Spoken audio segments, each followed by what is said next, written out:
आप एक वैसे स्वर्ग की बात कर रहे हो अमित शाह जी, जिस स्वर्ग को न आपने देखा है, न आपके पिता ने देखा होगा, न आपके दादा ने देखा होगा। हमें बाबा साहब ने तो इसी धरती पे स्वर्ग दिखाया है। बाबा साहब ने हमें उन शूद्रों से आजादी दिला दी, हमारे गले में घंटियां टांगी गई, पिछड़े दलित अति पिछड़े परिवार के जो लोग हैं नौकरियां कर रहे हैं। तो क्या ये अमित शाह जी की देन है? क्या नरेंद्र मोदी की देन है? क्या आरएसएस की देन है? ये देन एकमात्र शख्स है और वो बाबा साहब हैं, जिन पर आरएसएस के लोगों ने, सामंतवादियों ने, मनुवादियों ने जिन पर रोक लगा रखी थी, उन सारे दरवाजों को खोलने वाला ही हमारा भगवान है और बाबा साहब। और इसी साजिश में ये बाबा साहब को और बाबा साहब के बनाए हुए संविधान को खत्म करना चाहती है, बाबा साहब के अस्तित्व के को खत्म करना चाहती है, उनके इतिहास के पन्नों से उनका नाम हटाना चाहती है। अमित शाह और मोदी उसके गणित में कहीं पहुंच पाए। जितना ज्ञान उनको था उनके ज्ञान के धूल के बराबर नहीं। लेकिन इस पर अमित शाह जी को पहले आकर माफी मांग लेनी चाहिए। देश के सो कॉल्ड चाणक्य, खुद को चाणक्य कहने वाले अमित शाह ने क्या ऐतिहासिक भूल कर दी है। जिस प्रकार से उन्होंने बाबा साहब का उपहास भरी भाषा में नाम लिया, उसके बाद यहाँ तक कहा कि जितना आप अंबेडकर अंबेडकर अंबेडकर अंबेडकर करते हैं, उतना यदि आप भगवान का नाम लेते तो आपकी 7 पीढ़ी स्वर्ग मोक्ष में आपको जगह मिल जाता। तो अंबेडकर साहब, इसी पे बातचीत करेंगे। बीएसपी के प्रदेश प्रभारी हैं, दिग्गज नेता हैं, आजकल पिछले कई वर्षों से लगातार डोर टू डोर जा रहे हैं, दलित एट्रोसिटी पे खास करके काम करते हैं। अनिल पटेल सर हैं। सर, इस बयान को कैसे देखते हैं? सबसे पहले आप देखिए, बड़ा आश्चर्य होता है कि आपने परिचय किया, कहा कि चाणक्य कहने वाले। कोई चाणक्य आज के समय में बाबा साहब को बिना आदर का बात करे, उसे मैं राजनीतिक ही नहीं मानता हूं। चाणक्य तो बहुत बड़ा एक सुलझा हुआ नाम है, जिसकी नीति आज भी अगर कुछ अच्छा काम कीजिए तो लोग कहता है कि चाणक्य नीति है। तो मुझे ऐसा लगता है कि भारत की राजनीति में रहने वाला, चाहे अगर एक अमला भी होगा छोटा सा, वो भी बाबा साहब को जानता होगा, उनकी अहमियत को जानता होगा, उनके अस्तित्व को जानता होगा। और यही कारण है कि बाबा साहब के खिलाफ या बाबा साहब पर किसी ने ओछी टिप्पणी करने की हिम्मत आज तक भारत के इतिहास में किसी ने नहीं की। गांधी के ऊपर हुआ, सैकड़ों टिप्पणियां महात्मा गांधी के ऊपर हुई है, लेकिन बाबा साहब के खिलाफ कोई भी टिप्पणी करने से बचा है। और आज पूरे भारत में, बता दूं आपको कि आज पूरे भारत में करोड़ों उनके अनुयायी हैं, करोड़ों बाबा साहब के शिष्य हैं, जो बाबा साहब को एक भगवान मानते हैं, बाबा साहब की अपना आइडियोलॉजी मानते हैं। और बाबा साहब से ही उनका सुबह होता है और बाबा साहब में ही उनका रात होता है। तो कहने का मतलब है कि स्वर्ग की बात उन्होंने की, अमित शाह जी ने। किस स्वर्ग की बात वो कर रहे हैं? अरे बाबा साहब तो हमारे लिए स्वर्ग का रास्ता तो यही दिखा दिए हमें। आप एक वैसे स्वर्ग की बात कर रहे हो अमित शाह जी, जिस स्वर्ग को न आपने देखा है, न आपके पिता ने देखा होगा, न आपके दादा ने देखा होगा। हमें बाबा साहब ने तो इसी धरती पे स्वर्ग दिखाया है। जब इस आरएसएस के लोग, जब भारतीय जनता पार्टी के सामंतवादी और मनुवादी लोग, जब हमारे पूर्वजों को पढ़ने नहीं दिया, लिखने नहीं दिया, बाजार जाने नहीं दिया हमारी माताओं और बहनों को, हमें नौकरियां नहीं मिली, पढ़े लिखे नहीं तो नौकरियां नहीं मिली, हमें जमीन जायदाद रखने का अधिकार नहीं था। जात के नाम पे भाई हम शूद्र थे ना, एक शूद्र समाज से आते हैं, तो शूद्र समाज के लोगों को कहाँ ये अधिकार थी? और बाबा साहब ने हमें उन शूद्रों से आजादी दिला दी, हमारे गले में घंटियां टांगी गई, कमर में झाड़ू लगाए गए। और ये सामंतवादी और आरएसएस के जो विचारधारा के जो लोग उस समय भी आते जाते रहे, तो हमें उनसे बचा कर जाना था कि हम उनसे टच नहीं हो जाए। समझिए कितना कष्टकर समय रहा होगा, और उन कष्टों से कुर्सी पर हम बैठ नहीं सकते थे। हमारे परदादा दादा लोग कुर्सी पर नहीं बैठे होंगे, आपके भी नहीं बैठे होंगे, और हमें ऐसा लगता है कि अमित शाह के भी नहीं बैठे होंगे। जिस ये से आते हैं इनके भी परदादा नहीं बैठे होंगे कुर्सियों पर। तो एक वैसे समाज से आया हुआ व्यक्ति इस तरह की बात करता है, ओछी बात करके, ओछी टिप्पणी करके, चाहे जिस संदर्भ में करे, लेकिन ये बहुत ही ओछी टिप्पणी है। और हम अपने बाबा साहब को अपना सब कुछ मानते हैं। हमारे लिए वो भगवान हैं, हमारे लिए हमारे सब कुछ हैं, जिन्होंने हमें जीने का, जिन्होंने हमें आजाद होकर के इस आजाद भारत में जीने का रास्ता दिया, आगे रास्ता दिखाया, जिससे आज हम कुर्सियों पर बैठे हैं आपके सामने, या आप आज माइक संभाल के बात कर रहे हैं। तो ये कहीं ना कहीं इसमें बाबा साहब का योगदान है। आज पूरे भारत में करोड़ों ऐसे पिछड़े, दलित, अति पिछड़े परिवार के जो लोग हैं नौकरियां कर रहे हैं। तो क्या ये अमित शाह जी की देन है? क्या नरेंद्र मोदी की देन है? क्या आरएसएस की देन है?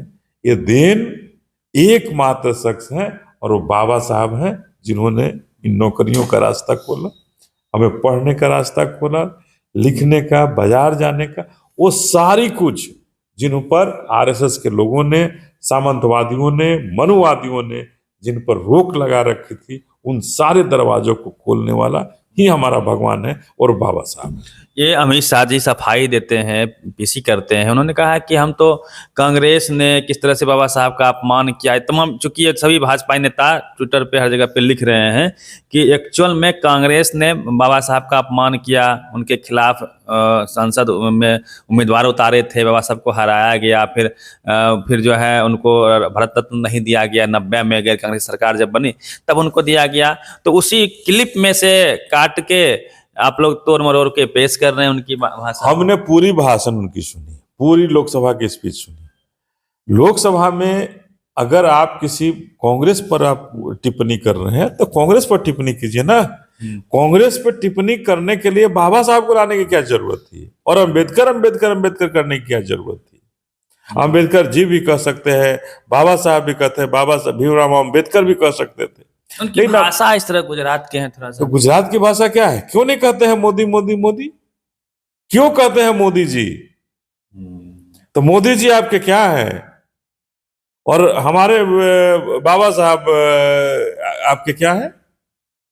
तो ये आइडियोलॉजी की फर्क है, सामंतवादी मनुवादी व्यवस्था की फर्क है, और ये आरएसएस का एक एजेंडा है, भारतीय जनता पार्टी का एजेंडा है।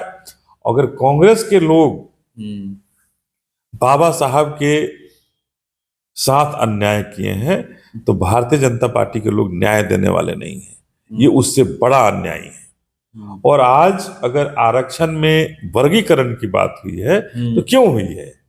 ये कौन लोग किया? कांग्रेस ने किया है या बीजेपी ने किया है? ये बीजेपी की सोची साजिश है, और इसी साजिश में ये बाबा साहब को और बाबा साहब के बनाए हुए संविधान को खत्म करना चाहती है, बाबा साहब के अस्तित्व को खत्म करना चाहती है, उनके इतिहास के पन्नों से उनका नाम हटाना चाहती है। ये अमित शाह जी, आप ऐसी गलती कर गए हैं जो आपको हो सकता है कि आपने सपनों में भी नहीं देखा हो। आप लोग को क्या लगता है कि अमित शाह स्वर्ग नरक की जो बात कर रहे हैं वो तो अभी कंसेप्ट चल रहा है। बीजेपी का तो एसपी है कि हिंदू मुसलमान करेगी, हिंदू राष्ट्र की बात करेगी, फिर से आप वेद की तरफ लौटिए, फिर से आप स्वर्ग नरक शुभ अशुभ के चक्कर में फंसिए। देखिए, ये किस बात की चर्चा कर रहे हैं आप? अगर ये हिंदू राष्ट्र हुआ तो हिंदू राष्ट्र तो तभी हो सकता है ना जब बाबा साहब का संविधान खत्म हो जाए। ये भारत की इतनी बड़ी जनसंख्या, अगर आज 140 करोड़ जनसंख्या है तो 140 करोड़ में 130 करोड़ हम बहुजन समाज के लोग हैं। तो 130 करोड़ जनता जो चाहेगी वो होगा, या 10 करोड़ वाले जो लोग चाहेंगे वो होगा? फैसला तो ये करना होगा कि 140 करोड़ में 130 करोड़ हम बहुजन समाज के जो लोग हैं, ये क्या हाथ पर हाथ धर बैठे रहेंगे? क्या चूड़ियां पहन के बैठे रहेंगे? या हमें फिर से शूद्रों के जीवन में भेज दोगे और हम 10 करोड़ के लिए ताली बजाएंगे? तो बहुजन समाज पार्टी बहन मायावती के नेतृत्व में चल रही है, और जब तक हमारी आदरणीय बहन शेरनी जिंदा है, बहन मायावती जिंदा है, इस तरह के कोई भी खोखलापन, ओछापन जो करेंगे उनको इसका सबक हमारी बहन जी जरूर सिखाएंगी। और आज ही आपको कह दे रहे हैं कि अभी उन्होंने निर्देश दिया है हम सबों को, अभी जस्ट अभी निर्देश आया है कि 24 तारीख को पूरे देश में, बिहार में ही नहीं, पूरे देश के हर एक जिला मुख्यालय पर इस बयान के खिलाफ धरना और प्रदर्शन करना है, जिसमें बिहार से भी हर जिला मुख्यालय पर बहुजन समाज पार्टी धरना प्रदर्शन करेगी और इस बयान का आलोचना होगा, निंदा होगा, और अमित शाह जी के लिए ये दिन बड़ा खराब होगा। 24 दिसंबर 24 दिसंबर आर पार के मूड में दिखेंगे आप लोग। बहुजन समाज पार्टी की बहन पूरे आर पार के मूड में है और इसके खिलाफ, क्योंकि हम बाबा साहब के आइडियोलॉजी से चलने वाले लोग हैं, बाबा साहब ही हमारे सब कुछ हैं, और उनके खिलाफ कोई टिप्पणी कर रहा है, टीका कर रहा है, निश्चित रूप से हम उसके खिलाफ खड़े रहेंगे और उसके खिलाफ हम धरना प्रदर्शन दे करके अपनी बातों को रखें। अमित शाह जी ने बड़ी गलती कर दी है। ये देखिए, गलती नहीं है, ये सोची समझी एक राजनीति है। जो जिस चाणक्य की बात आपने किया वो एक राजनीति है जिसकी शुरुआत अमित शाह ने की, और उसी शुरुआत को करके ये भारत को हिंदू राष्ट्र की तरफ ले जाना चाहते हैं। और इनको ये पता नहीं है, ये 130 करोड़ भारतीय जो बहुजन समाज से आते हैं, वो जो शूद्र समाज से आते हैं, वो शूद्र समाज वाले को भी पता है कि जब हिंदू राष्ट्र बनेगा तो फिर उनके जीवन का क्या होगा। बाबा साहब को लगता है अमित शाह जी ने पढ़ा नहीं है, उनका जो किताब है, साहित्य जो उनका काम है, क्या लगता है आप लोगों को? देखिए, बाबा साहब को वो गंभीरता से नहीं ले रहे हैं, बाबा साहब के अनुयायियों को गंभीरता से नहीं ले रहे हैं। उनको पता है कि आज हम किसी के बारे में कुछ कहकर निकल जाते हैं, हमारे पास इतनी ताकत है, ईडी है, सीबीआई है, और हमारे इतने सामंतवादी मनुवादी गुंडे इतने हैं कि हम किसी को भी दबाव दे देंगे। लेकिन यहाँ बहुजन समाज की बात है, बहुजन समाज के अस्तित्व की बात है, और बाबा साहब इतना बड़ा एक नाम है कि उस नाम के आगे हम बहुजन समाज के लोग नतमस्तक हैं, और वही मेरे जीवन के सब कुछ जब हैं, तो ऐसे अमित शाह कितने आएंगे और कितने जाएंगे, कितने आएंगे और कितने जाएंगे, इनका कहीं कोई अता और पता न था न रहेगा। ये दुर्भाग्य है भारत का कि एक ऐसे व्यक्ति को गृह मंत्री बनाया गया जो कभी तरीपार रहे, न जाने कितने आरोपों से घिरे रहे, और उन घिरने वाले आरोपी को गृह मंत्रालय देकर के आज यही कारण है कि जो बाबा साहब जैसी भारत की बड़ी शख्सियत के खिलाफ टिप्पणी कर रहे हैं। टीवी अखबार पर क्या कहेंगे? अभी तो धक्का मुक्का दिखाया जा रहा है, कई बड़े एंकर तो वो कह रहे हैं कि अमित शाह जी ने सही कहा है, इस तरह से खबरें। देखिए, हमें आपको बता देना चाहते हैं कि जिनको सही लगता है कि अम्बेडकर जी के नाम लेने से बहुत छोटा हो जा रहे हैं और जो मोदी जी के नाम लेने से बड़े हो जा रहे हैं, तो मैं उन्हें कहना चाहता हूं आपके चैनल के माध्यम से कि बड़ा वही हो सकता है जिसका व्यक्तित्व बड़ा हो। और हमारे बाबा साहब किसी परिचय के मोहताज नहीं है। आज भी जितने पढ़े लिखे थे उसके अगर परसेंटेज में बात करें तो बड़े मुश्किल से कुछ 1-8% अमित शाह और मोदी उसके गणित में कहीं पहुंच पाए। जितना ज्ञान उनको था उनके ज्ञान के धूल के बराबर नहीं। तो ऐसे व्यक्ति की चर्चा करना भारत के इतिहास में हमारे बाबा साहब एक धरोहर हैं, और जब तक भारत है, मुझे पूरा भरोसा है कि जब तक भारत है, बाबा साहब के नाम को कोई भुला नहीं सकता। अनिल सर थे, बड़े नेता हैं, और जिस प्रकार से अमित शाह ने बयान दिया है उसको लेके आप क्या मानते हैं? कहा यह जाता है कि जो 21वीं सदी है वो फूले पेरियार अंबेडकर की सदी होने जा रही है, क्योंकि जो बहुजन समाज के लोग हैं जो हजारों वर्षों से जातीय कुव्यवस्था की वजह से सताए हुए हैं, वो अब स्कूल कॉलेज जाना शुरू कर दिए हैं और अपने संवैधानिक अधिकार के प्रति सचेत भी हो रहे हैं। बाबा साहब ने सबको समान कर दिया, पिरामिड को खत्म कर दिया, उसको लेके भगवान माना जाता है बाबा साहब को। वही सर्व और कुछ करना चाहिए। बाबा साहब एक ऐसा नाम था जो अगर कोई यहाँ विशेष थे, विशेषाधिकार था, उस विशेषाधिकार को उन्होंने खत्म करने का काम किया। और उस विशेषाधिकार को खत्म करने से अभी हम एक हफ्ता पहले ही एक भारतीय जनता पार्टी के नेता का बयान सुने, जिसमें उन्होंने कहा कि बाबा साहब ने संविधान बनाकर जो कभी बोल नहीं सकता था, जो हमारे सामने खड़ा होकर के आज कह रहा है कि हम आपको वोट नहीं देंगे, आपके साथ सत्ता में हिस्सेदारी करेंगे, जिसको हम बोलने नहीं दे सकते थे। तो ये इशारा करता है कि बाबा साहब ने सबको एक बराबर का अधिकार दे दिया इस भारत में। सामंतवादी और मनुवादियों की यहीं पर अस्तित्व को खत्म करने का काम किया बाबा साहब। ये उन्हें चुभता है और फिर से वो इसको उठाना चाहते हैं, फिर से अपने लिए विशेषाधिकार चाहते हैं। राम राज की परिकल्पना आज ऐसे नहीं कर रहे हैं, ये राम राज इसी वजह से चाह रहे हैं। इसलिए हम कहना चाहते हैं कि बाबा साहब पर जो टिप्पणी अमित शाह जी ने किया है, ऐसी टिप्पणी करना दुर्भाग्यपूर्ण है। इसकी जितनी निंदा की जाए, भर्त्सना की जाए, वो कम है। और अमित शाह जी जैसे 1000 नेता पैदा होंगे, 1000 नेता अमित शाह पैदा होंगे, तब भी हो सकता है कि बाबा साहब की बराबरी नहीं कर पाए।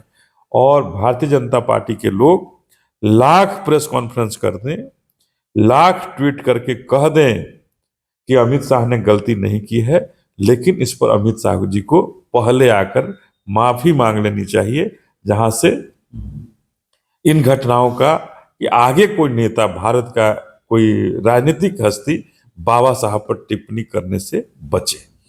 बड़ी बात सर ने कही है। और मैं स्पष्ट कर दूं कि जैसे जैसे लोग स्कूल कॉलेज जाएंगे, अभी बहुजन समाज के लोग 50% भी स्कूल कॉलेज नहीं जा पाए हैं, उनके पास जमीनें नहीं है, खाने दाने को मोहताज हैं।